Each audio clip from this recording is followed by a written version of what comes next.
Deschamps has led his team through to yet another final, and they're strong, they're resilient, and they know how to get it done. Yeah, they are. As the guy said, they don't even have to play well at times. They go through spells in the games where you feel they're rocking, but they've got the experience, they've got the know-how, they're rugged at times, and they've got explosive power on the other end of the pitch who can score goals and define games. And Mbappe, they've got a man there who can turn a game on its head as and when it suits him, and he produces moments. Again, we'll see in the clips in a bit that you go, okay, this is why he's up there on that pedestal as one of the best in the world. They seem able to suffer in games, don't they? Because I suppose partly if you've got him, he can produce a bit of magic like he did for the second goal, even though it wasn't his goal. You've always got that chance. And I suppose there are similarities there, of course, with the team that they'll play in the final, who are also very resilient and rely on, particularly on the magic of one man. Although I have to say, I thought Tchouaméni and Griezmann in midfield were superb. Yeah, I mean, the defensive work that Griezmann had to do and did do in that second half, the number of times he got in the way, the number of times he blocked it, clearing the ball in his own 18-yard box. I agree with you. I thought Tchouaméni and particularly Griezmann, who I thought was man of the match, it was a fantastic effort. He played really, really well. I mean, you listen to the sound out there, and listen to that sound. That roar out there is for them Moroccan players. They're going to go back heroes, and you can see on the pitch there's fans are leaving the stadium, but that roar there signifies what they're going to be receiving once they go back into their homeland, and rightly so. I think that's absolutely right, don't you? Exactly, but they still have a chance to make history and finish third. Yes. In the last game. In the third place playoff, of course. I mean, they've already made history by it, even if they finish fourth, but third would be even better, something to play for. There were some great performances out there from the Moroccan players. Some great performances from some of their players out there. Oh yeah, you've seen MRBEAR, you've seen Bono, the goalkeeper, Hakimi. You know, they've been, and the manager as well. Yeah, what a job he's done. Highlight his job. He's been really brilliant. Only 3 months at the head of this team. You see some disappointed players out there, and understandably so, but as we said, they should be very proud of what they've done and how far they've come, because their performances, what they've given their fans, and their fans have turned up in their thousands and supported them right the way through, particularly today. So yeah, it's been a great effort from Morocco. Yeah, I mean, it was always open, the game, wasn't it? Because Morocco were really pushing, but it was the second goal that finished it, really. And the substitute came on, Kola Muani. I think it's the second fastest goal of a substitute in a World Cup knockout game, bettered only by Ebby Sandy's strike for Denmark versus Nigeria. Well, I mean, it was a great substitution. I thought Thuram was a really good, positive substitution as well, but it's Mbappe that makes this. It's all about him. Ooh. Every touch he takes here, the ball's moving on the move, away from defenders. It's a fabulous bit of footwork. I think at the end of it, he's trying to shoot. If you watch Mbappe here, the way he dances through, it's like he's on a nightclub dance floor here. Around free. You should know, Ria. I was very accustomed in that area when I was in my younger days, but not anymore, Gary. You don't mind one of those as a sub, do you? 3 yards out, first within a few seconds. Yeah. The interesting thing here is whether Mbappe gets the assist. It's not been decided yet. It's decided by a committee because of the deflection. And the insignificance here is that actually both Mbappe and Messi have got 5 goals. Messi has 3 assists, and at the moment Mbappe has 2. If he's given that as an assist, they'll be exactly the same. Wow. 5 goals and 3 assists, and well, you can't rule out the other 2 in there as well. Olivier Giroud and Alvarez, who scored 2 in his semi-final. So if the Golden Boot is up for grabs, all set up really nicely. But it's the big gold trophy that everyone really wants. Typical youth strikers talking about Golden Boots. There's a big trophy there, gold one, waiting to be had. You know? Secondary. Morocco caused a lot of problems to France, didn't they? They really did. They kept going. I mean, just their finishing, just a final pass, wasn't it, Didier? We said it before the game. If they put the intensity, if they keep moving and trying to explore this left side of the French team, they would be dangerous. And that's exactly what happened with, I mean, most of the danger came from the left side. Yeah, they create, I mean, their passing and movement was brilliant, and it was desperate at times from France defensively, but as good as their build-up play was, they just couldn't do that. They couldn't do it in the final third. Did really well to get into those positions. Have a shot, get your shot away. I mean, all 3 of us were screaming up here for him to just to let loose and have a go. I think as good as France are, I think Messi and his team will be sitting there licking their lips a little bit, fancying themselves in certain areas. Yeah. That left-hand side area for France, but when France would run out at times, there was panic. And when you've got Alvarez and you've got Messi dancing and wiggling around, it's going to be I get that. I understand all that, but it's. I go back to what we say of how experienced that French team are, and they've been there and they know how to get over the line. Yeah. Well, they certainly do, don't they? Second World Cup running that they've got to the final. The last one they won, of course. Yeah. Hernandez got the first goal very early in the game. Seems a hell of a long time ago now, doesn't it? And it was brilliant. Griezmann's movement. It was Alan, great from Griezmann. I thought he was outstanding. Yeah. The whole game. He doesn't get it there. You can see him moaning at Varane for not passing to him. He doesn't allow that disappointment to get from him. He goes again. He tries to get in between the two defenders. It's another clever run. The pass doesn't come again. So a second disappointment, but just watch his movement here. Go short to go long. One run for the defender and one run for yourself to create that space. And it falls to Hernandez at the far post, and he finishes it off really well. But it was all because of Griezmann's quality. Yeah, it's interesting because he's playing a deeper role. He's been playing in midfield, but he hasn't forgotten how to make the runs of a forward, did he? I mean, it's like cycling, you know, like you never forget it, you know. And he's been really the main mind in this team, the maestro of this team, attacking, defending, everywhere. I would be very interested to see the distance he covered during this game. Griezmann, I suppose, after probably Messi and Mbappe, would perhaps be the third best player in the tournament, maybe. Yeah, I think he's trying to think of others. He's in the conversation, no doubt. Has to be. I think he's been the best defensive player in the tournament. He's been I know, and he's also been pretty good going the other way. Yeah, we could show some great clips of him on the ball and creating stuff, but we could show probably clips as good, if not more important, defensively. And that shows you his all-round game, the impact he's having on this team. Look at his position there. Yeah. That's a centre-forward striker. Yeah. That's by trade in that position. Proving how easy it is to defend Rio. What he's doing. And another one, we highlighted Amrabat before the game in terms of what he did for his team defensively. But Griezmann was equally as good in that position in terms of what he was doing and helping his defenders out in the box again.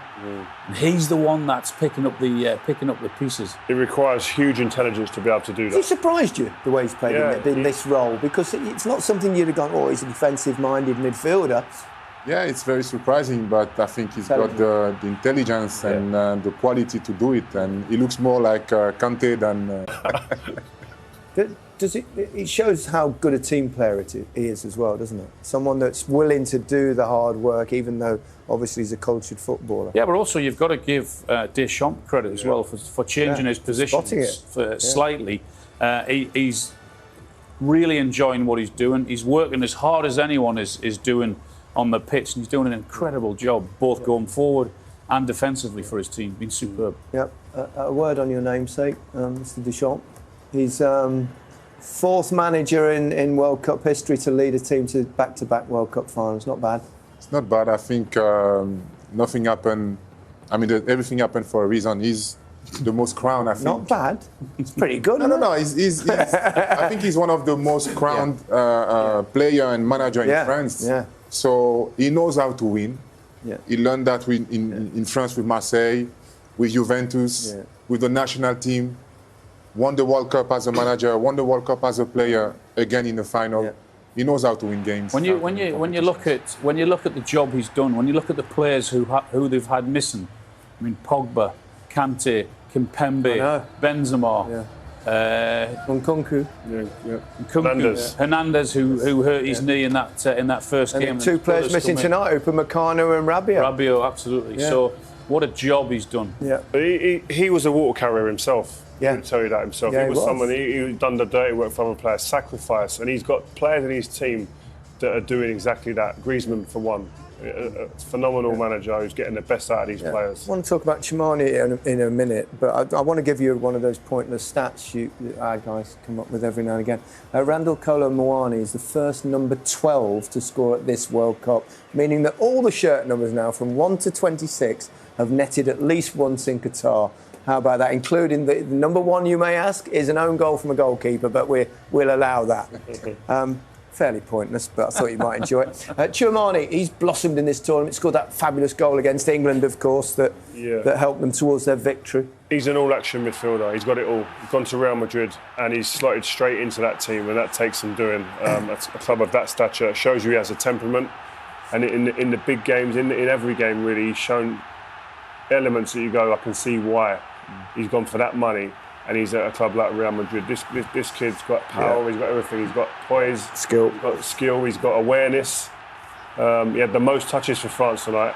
And he is going to make mistakes. He's a young player, inexperienced at this level, but he does some stuff that does take your breath away. He produces a moment like this where he bursts through the middle of the pitch, shrugs people off, gets off, and then he can play a ball at the right pace, right time. Should be a goal at the end of this phase of play. Super talented. Yeah. Really it was him that driving forward. Then it didn't go on the back of the net. But he was the one that was passing it into Shearer, wasn't he? Yeah, he was really breaking between the lines. Very clever player, very intelligent player, reads the game very well. He's always between the lines, finding the best pass, the good pass. Yeah.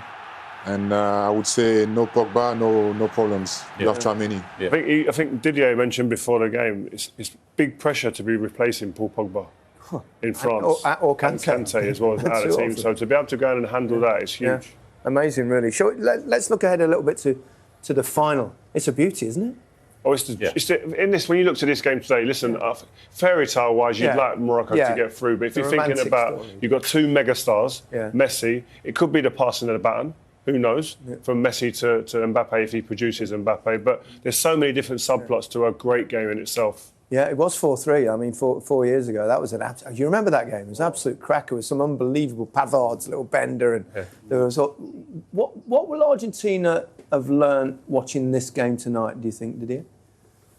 I think they know that this French team doesn't like, to receive a lot of knocks, and Argentinian, they're really aggressive. Yeah. And they won't let Mbappe... facing the game, they will try to block him. They know he's the main man, but it's going to be difficult for them to handle Griezmann, Tchouameni, even Dembélé. Dembélé, we don't talk about him, but I think he's been helping Koundé a lot. Working hard, yes. Yeah. I think they'll definitely look at what Rio highlighted in terms of the left-hand side. That's what Morocco tried to do tonight with Ziyech in particular. So you can see Messi or Alvarez having the joy and success, and creating chances, definitely. Yeah. It's a tough one to read. I mean, I look at this Argentina side and I see a side very similar up in 1986. You were born, at least you were born. And, they're very aggressive, they're very working, they've got a lot of very strong, powerful players, not hugely gifted talent all over the field. They had a really good centre forward in Valdano back in '86, and now they've got Alvarez, and then they give the ball to a genius, Maradona, now Messi. So, I mean, it's a similar approach. Will it be good enough? I don't know, man. I just think the stars are aligned for Messi. Like, he's hit 1,000 games during this tournament. Yeah. People are questioning, when the question's asked, who's the greatest of all time, who's the best, Maradona or Messi, they say he hasn't won the World Cup. Yeah. This could be the moment. I think their coach has done an unbelievable job, and you're right. They can do the hard yards, they can do the dirty work, but they've got every single player at every opportunity looks up. Where is he? Where's Messi? Give the ball to him. Yes, they rely on him a lot, but the manager's found a way also in terms of getting that partnership, Alvarez and Messi. Yeah. And he does a lot of his running because we've seen Messi. He has to, because he's not as quick as he was, and he doesn't work as hard as he did, but. As we saw the other night, he's still got unbelievable brilliance to go past players with those little feet. Once they get going, he's very, very difficult to stop. Yeah. So it's going to be fascinating. Does playing in a final 4 years ago, does winning the competition 4 years ago become an advantage in another final? I think it is an advantage because you know how to handle this pressure. You've been there. But they have new players as well who really wants to... I mean, it's going to be new for them. But playing against Messi as well, for some players, it's going to be maybe the first time. So the pressure is there. They watched the game last night. They see now how difficult it is to handle Messi. Yeah. But I think this French team is very, very competitive, especially with Didier Deschamps as a manager. They want to win it back to back. Very good, very good. I think we highlighted Griezmann's movement in the previous games, and I mean, it's a beauty to watch. Always moving, always finding the right pass. I think we're really enjoying. He's really enjoying and back again playing in good form. One of the best players in the tournament so far. Giroud nearly got another goal, which would have taken him level with Messi's Mbappe and Messi on 5 if he'd scored it. Hit the post. It would have. And I think, listen, we was in there, and you think to yourself, this is an opportunity now for him to really burst the back of the net. That was Saiss with his injury, wasn't it? Yeah. Saiss was on one leg at this point, but he gets in there. You don't see Giroud running away from many people in his career. But it's a clean strike. An inch the other side is a goal. They've taken the gamble on Saiss, obviously. You've seen the strapping on his leg when he went off. And it was a gamble that didn't pay off. It's hard to mess around with hamstrings. Morocco, you have to say, did respond really well, though, didn't they? They did. With the support of the fans, they really played with quality, you know, passing the ball, moving, trying to find players between the lines and try their luck. Great save this, and excellent effort, wasn't it? That's how you used to hit it, isn't it, Didier? Yeah. I love that. Bit of dip. Up and down. Bit of dip. Yeah. Up and down. Again, here is Ziyech getting in on that inside right position there, just in behind Hernandez. But that's an area that they're getting some joy down there, but they've got to be clinical. They've got to be decisive in those areas, and they can't just keep getting in there and not being decisive. They won't get anything out of the game. Yeah. Giroud had another chance to draw level with Messi and Mbappe, didn't he? In fact, Mbappe had the opportunity as well. They both had a go, didn't they?